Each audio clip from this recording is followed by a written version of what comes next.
Bonjour et bienvenue dans cette nouvelle séance, la quatrième, consacrée à la séquence 4 du programme de Géo de la classe de 3e et qui porte sur l'aménagement du territoire métropolitain.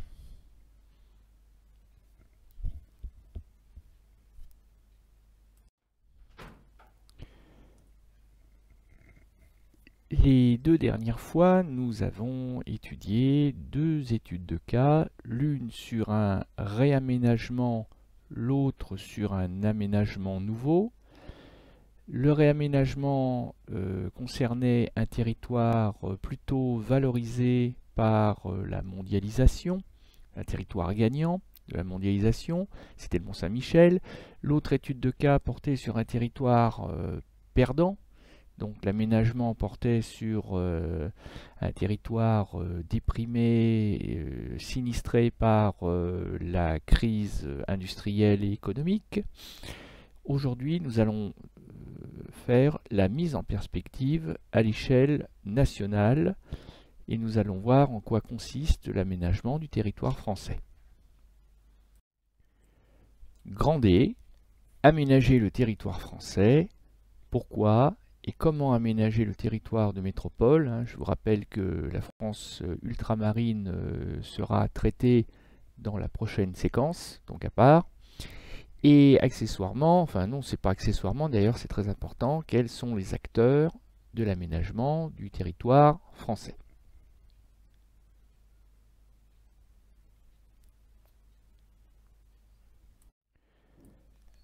Alors une fois n'est pas coutume, mais c'est bien de ne pas être prisonnier des habitudes et de s'adapter aux circonstances, nous allons construire notre exercice, non pas à la fin de la séance, mais tout au long de la séance.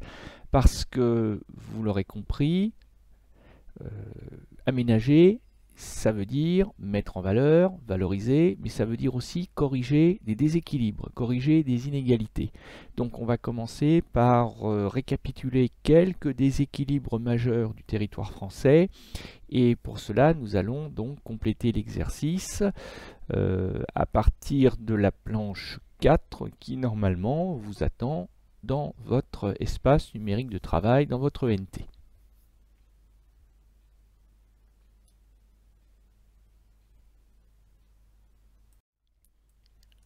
Alors, la première carte, celle de gauche, ne va pas être la plus difficile à interpréter, loin s'en faut. La carte porte sur les emplois hautement qualifiés dans les grandes villes. Autrement dit, les emplois des cadres supérieurs, c'est-à-dire des gens qui sont à forte responsabilité, donc probablement avec des salaires et un niveau de vie très élevé, tout simplement parce qu'ils ont de grandes responsabilités. Et pourquoi on leur a donné ces grandes responsabilités, que ce soit dans la fonction publique supérieure ou que ce soit dans les entreprises? Tout simplement parce qu'ils sont fortement diplômés. Tout est lié. Et là, si on regarde cette carte, il y a quelque chose qui est assez net. C'est très clairement que Paris écrase la concurrence. C'est-à-dire que si vous rêvez, par exemple, tout bêtement, soyons concrets, si vous rêvez, par exemple, de présenter le JT du 20h, eh bien, vous savez que vous devrez monter sur Paris. D'ailleurs, l'expression monter sur Paris est très intéressante. Ça donne l'idée d'une élévation sociale et professionnelle, c'est-à-dire le couronnement d'une carrière, le sommet. Et on dit monter à Paris. Quand on est un Lyonnais, bon, ça peut avoir du sens. Monter à Paris quand on est un Marseillais, ça peut aussi avoir du sens. Ça en a déjà moins quand on est un Strasbourgeois, parce qu'on est exactement sur la même latitude. Et ça a encore moins de sens quand on est un Lillois, parce qu'en l'occurrence, quand on est un Lillois, aller à Paris, c'est plutôt descendre vers le sud. Mais il y a cette idée que Paris, c'est le summum. Et effectivement, prenez les deuxième et troisième villes de France, Lyon et Marseille, certes, elles aussi proposent des emplois hautement qualifiés, ça va de soi, mais à un niveau bien moindre. Paris écrase la province, c'est très clair. Et si on regarde la carte du produit intérieur brut que nous avons déjà étudiée lors de la toute première séance inaugurale, eh bien, que ce soit au niveau de la richesse, c'est pareil. Paris écrase la concurrence, si concurrence il y a. Paris domine clairement la métropole. Le cœur de la richesse métropolitaine, c'est Paris. Et la région Auvergne-Rhône-Alpes, hein, qui arrive en deuxième position dans ce classement, produit 3 fois moins de richesse à peu près que la toute petite, en apparence, du point de vue de la superficie, toute petite Île-de-France.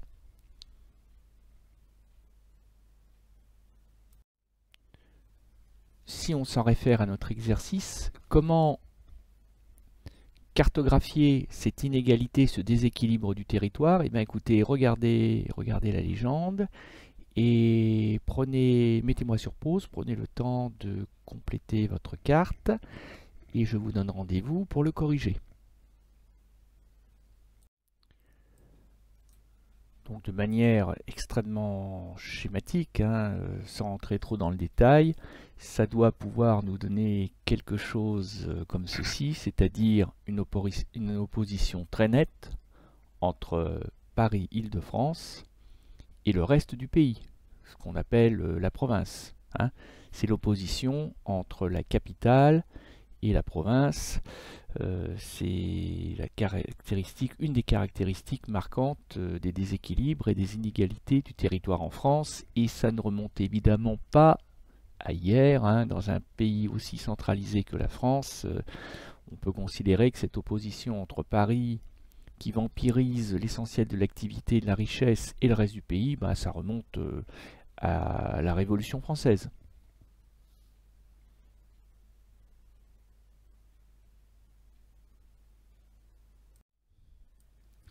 Les inégalités régionales sont un peu à l'image des trains. Hein. Vous avez peut-être vu ces panneaux à des passages à niveau. Attention, un train peut en cacher un autre. Une inégalité de territoire peut en cacher une autre. Je ne l'ai pas dit tout à l'heure, mais les emplois hautement qualifiés, c'est en ville. Donc il y a aussi un déséquilibre entre la ville et la campagne, entre la France urbaine et la France rurale. Et c'est aussi ce qui apparaît en filigrane, en arrière-plan, quand on regarde maintenant la nouvelle série de cartes, là, les 2 cartes que vous avez maintenant sous les yeux. La première vous présente le déploiement du réseau de téléphonie mobile de la 4G par un des grands fournisseurs d'accès français, que ce soit Orange ou Bouygues, peu importe. Et puis, donc ça c'est la carte qui se trouve à gauche, et en face, je vous ai remis une carte que normalement vous maîtrisez bien maintenant, puisque c'est, je crois, la toute première qu'on a étudiée en géo en classe de 3e, c'est la carte des aires urbaines. Et on voit très nettement apparaître, me semble-t-il, un déséquilibre entre les littoraux, qui sont très correctement couverts par le réseau de la 4G, particulièrement le littoral méditerranéen, particulièrement le littoral de la Manche, le littoral breton et puis atlantique jusqu'à Bordeaux. Bon, on voit bien aussi que le réseau 4G suit le tracé des fleuves, on devine bien le tracé de la vallée du Rhône, on devine bien le tracé de la Garonne, hein, vous voyez l'intérêt de connaître ces fleuves. On devine en grande partie le tracé de la Loire et de la Seine et du Rhin, effectivement. Donc on voit aussi très clairement qu'il y a des espaces qui sont vides en termes de déploiement de la 4G. Bon, c'était les débuts de la 4G, hein, depuis ça s'est un peu amélioré, mais on reconnaît bien, me semble-t-il, la diagonale du vide. Elle est très nette.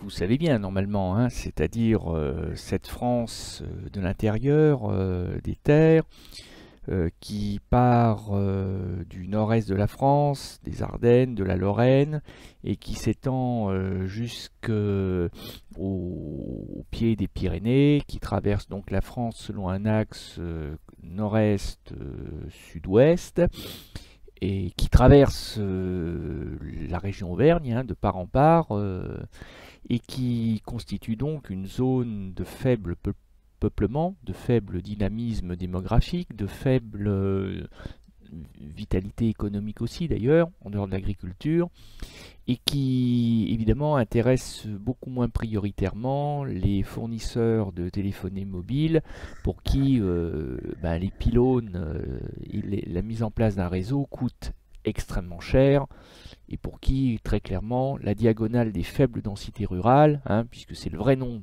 de la diagonale du vide, cette diagonale des faibles densités rurales n'est pas rentable, donc pas prioritaire.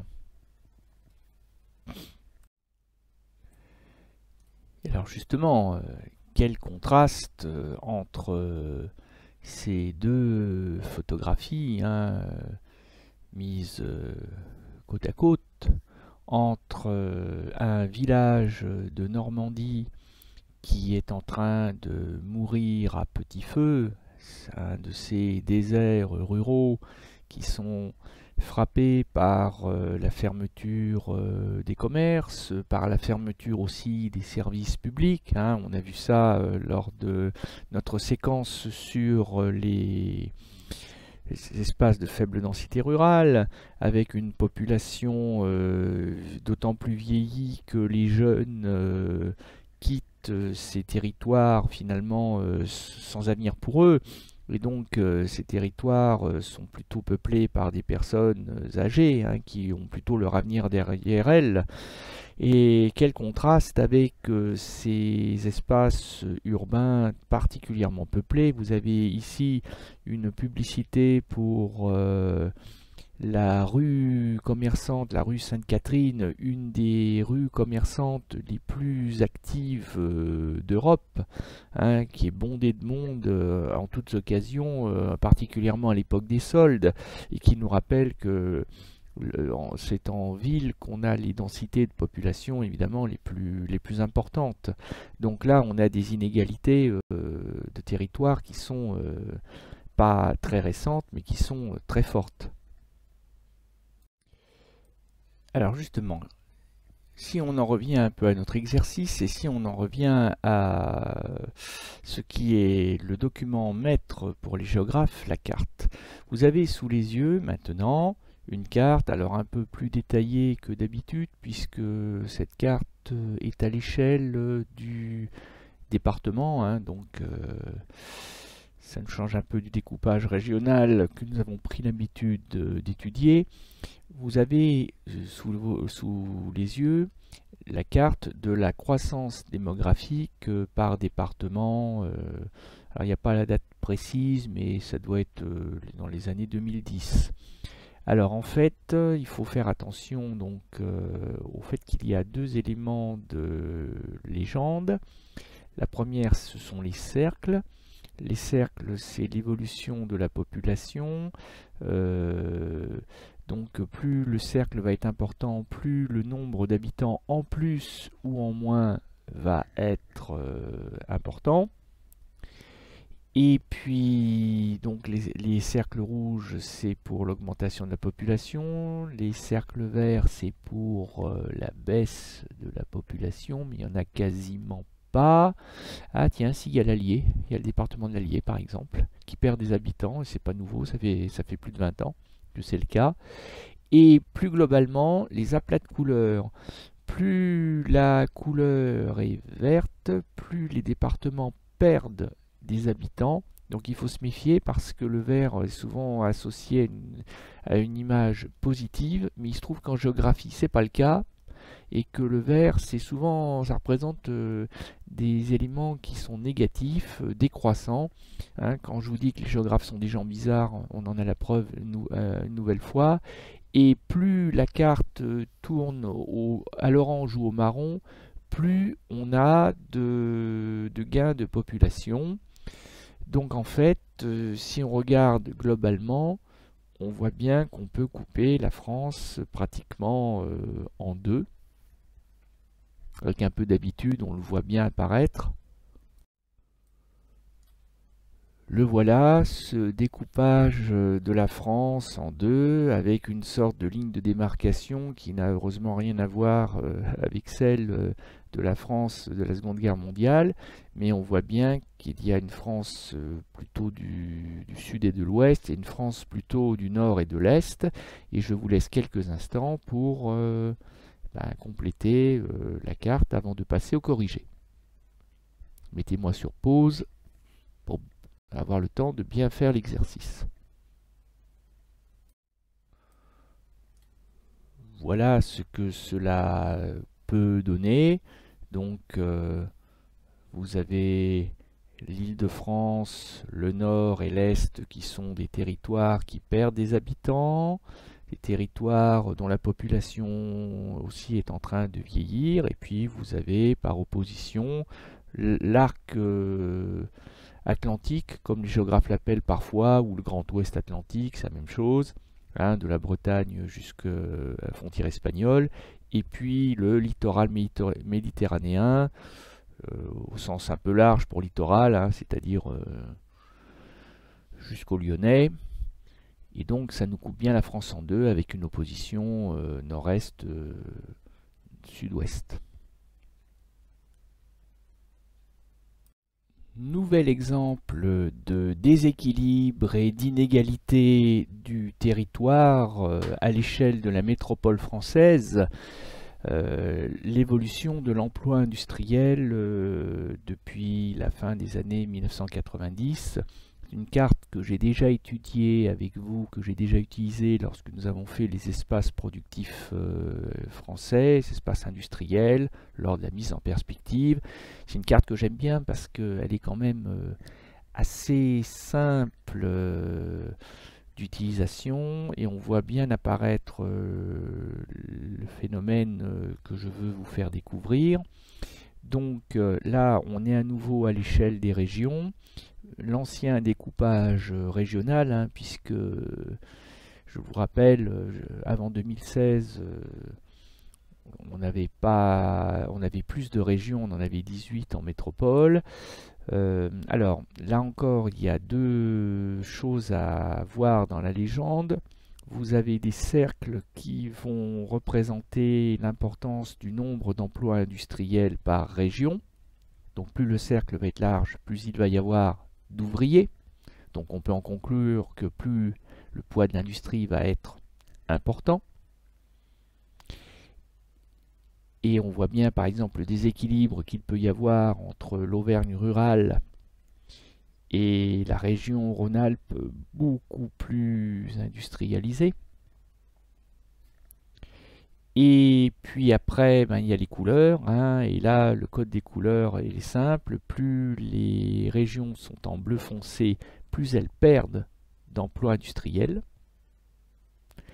Plus les régions sont en orange, plus elles gagnent d'emplois industriels, donc plus elles comptent d'ouvriers, donc on peut en conclure, plus elles s'industrialisent. Si vous observez la carte, vous devez remarquer deux choses.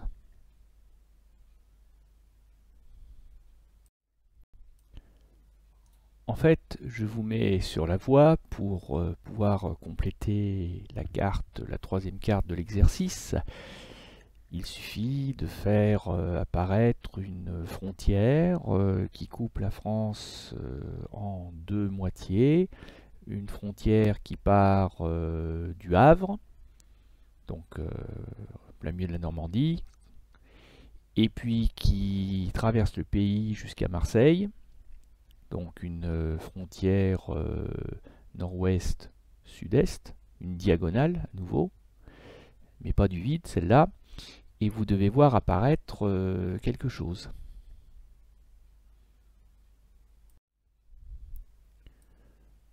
Ce qu'il faut constater, c'est que l'essentiel de l'appareil industriel français est situé donc à droite à l'est de cette frontière, de cette diagonale, Le Havre, Marseille. Donc autrement dit, ça remonte à l'âge industriel, ça remonte au 19e siècle. L'essentiel des emplois industriels, parce que l'essentiel des usines se trouve à l'est de cette ligne. C'est là où les cercles sont les plus larges. Mais ce sont les cercles en bleu. Autrement dit, c'est aussi dans ces régions traditionnelles de l'industrie que l'on perd le plus d'emplois. Donc autrement dit, c'est cette France très industrialisée qui est en train justement de se désindustrialiser. C'est celle qui perd de l'emploi industriel. Et par contre, la France de l'Ouest et du Sud, puisque c'est d'elle dont il s'agit, qui est longtemps restée sous-industrialisée, en retard, un peu en marge de l'âge industriel, eh bien c'est cette France-là qui est en train de prendre sa revanche, c'est celle qui s'industrialise, c'est celle qui gagne le plus d'emplois, particulièrement la Bretagne, particulièrement l'Occitanie, particulièrement la région PACA, Provence-Alpes-Côte d'Azur. Et du coup, un correctif, une correction est en train de s'opérer et on assiste à un glissement, littéralement, de l'appareil industriel français de l'Est et du Nord-Est vers l'Ouest et le Sud. Autrement dit, un territoire, c'est quelque chose qui est vivant. Et donc du coup, l'aménagement du territoire se déroule sous nos yeux, quand bien même on ne s'en rendrait pas compte. Et c'est le cas en ce qui concerne ce glissement de l'appareil industriel français vers les littoraux, vers les régions qui sont en train aussi de gagner le plus d'habitants, vers l'ouest et vers le sud. Nous en avons fini avec l'exercice, mais nous n'en avons pas tout à fait fini avec la mise en perspective. Parce que jusqu'à maintenant, nous avons toujours raisonné à l'échelle de la métropole, de l'Hexagone, et c'est normal puisque le programme nous incite à choisir de préférence cette échelle géographique. Mais il faut avoir conscience que les inégalités, les déséquilibres et même parfois les injustices de territoire existe à bien d'autres échelles et notamment à l'échelle locale. Il faut en avoir conscience. Et c'est d'ailleurs parce que on a des déséquilibres, des inégalités à l'échelle locale qu'on les voit davantage parce que du coup elles sont plus spectaculaires. On peut s'en rendre compte de visu. Et ben, prenons l'exemple par exemple de Paris. Donc à l'échelle de la ville de Paris, si on prend par exemple la carte des logements et notamment des logements sociaux, donc en théorie plutôt attribués à des gens dont le niveau de vie est plutôt bas. Donc en fait on obtient très rapidement une carte de la supposée richesse et de la supposée pauvreté. C'est-à-dire que si on voit donc le découpage en 20 arrondissements, vous vous rappelez, les 20 arrondissements de Paris qui se déroulent ou qui s'enroulent un peu à la manière d'un escargot, replié sur lui-même, ça forme une spirale. Le premier arrondissement, c'est celui qui est le plus au cœur de Paris, et le 20e, c'est celui qui est le plus à l'extérieur, à l'est de Paris.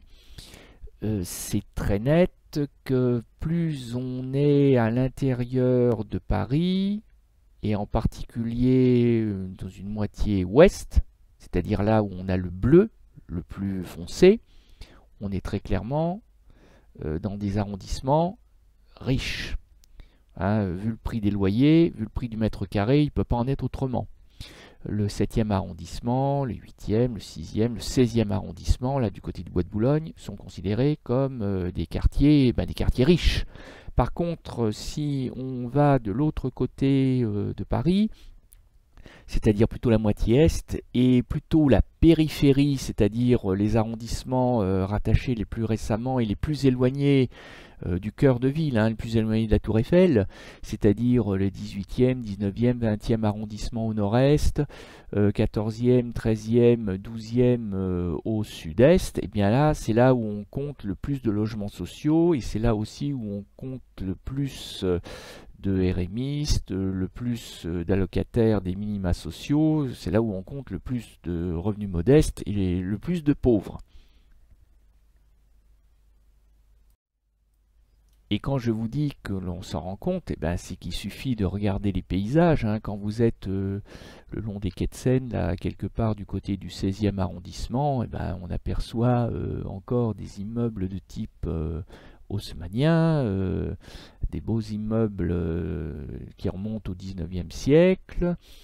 Et puis, si on va du côté du 19e ou du 20e arrondissement, et bien là, par contre, ce sont les cités HLM, avec des immeubles beaucoup plus verticaux, avec des 12, 15, 18 étages, avec une densité de peuplement beaucoup plus importante, et des paysages urbains beaucoup moins gracieux à observer.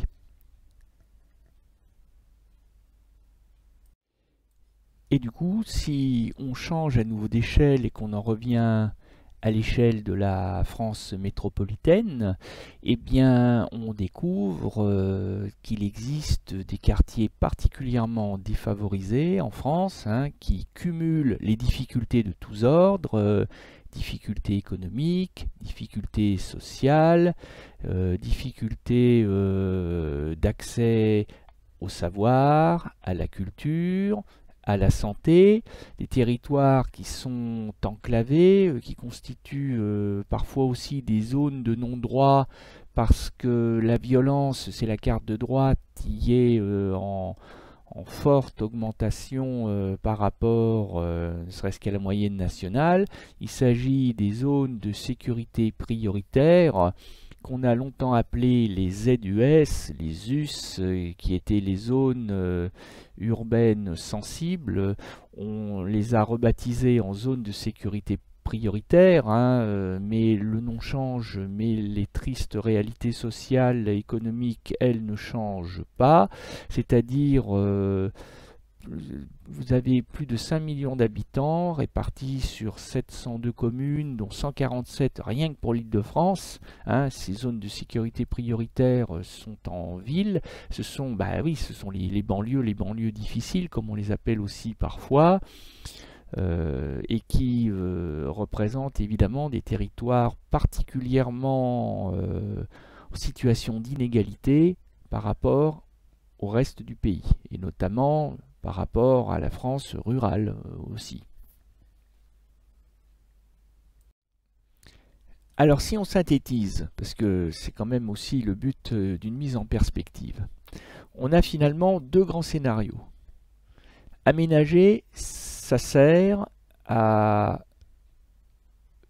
donner un peu plus de cohésion territoriale. Alors si cohésion territoriale, ça vous parle peu, et je peux le comprendre, ben, ça veut dire que aménager, ça sert à corriger les inégalités, les déséquilibres, les injustices entre territoires.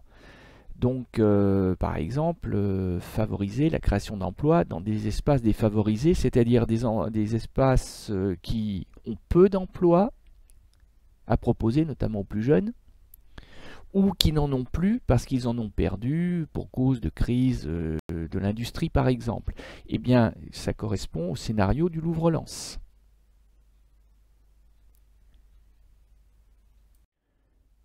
Mais il existe un autre scénario de l'aménagement qui consiste à renforcer la compétitivité des territoires, surtout dans le cadre d'une concurrence forte à l'échelle nationale, mais aussi à l'échelle continentale ou à l'échelle carrément mondiale, en ces temps de mondialisation accélérée. Eh bien, renforcer la compétitivité des territoires, c'est favoriser leur attractivité, en corrigeant ce qui peut l'être, en améliorant ce qui peut l'être, c'est-à-dire rendre le Mont-Saint-Michel, par exemple, plus attractif, proposer un tourisme qui soit plus durable, en supprimant par exemple les affreux parkings submersibles. Voilà, ça correspond au deuxième scénario qui correspond à la première étude de cas que nous avons menée ensemble. Le problème, c'est que parfois, l'aménagement du territoire, eh bien, ça peut amener à des ambitions qui peuvent être contradictoires parce que les acteurs de l'aménagement, c'est-à-dire essentiellement l'État, les États, le gouvernement français, mais aussi les collectivités territoriales, ne peuvent pas tout aménager, ne peuvent pas tout corriger. Vous avez vu un peu les budgets, hein, c'est en centaines de millions d'euros parfois, donc il faut arbitrer certaines dépenses, surtout en temps de crise, donc on ne peut pas donner à tout le monde, et la tentation peut être grande de sacrifier certains territoires, c'est-à-dire ceux qui sont considérés comme les plus perdus, entre guillemets, les moins faciles à aménager, et la tentation peut être grande de renforcer les points forts, hein, au détriment des points faibles.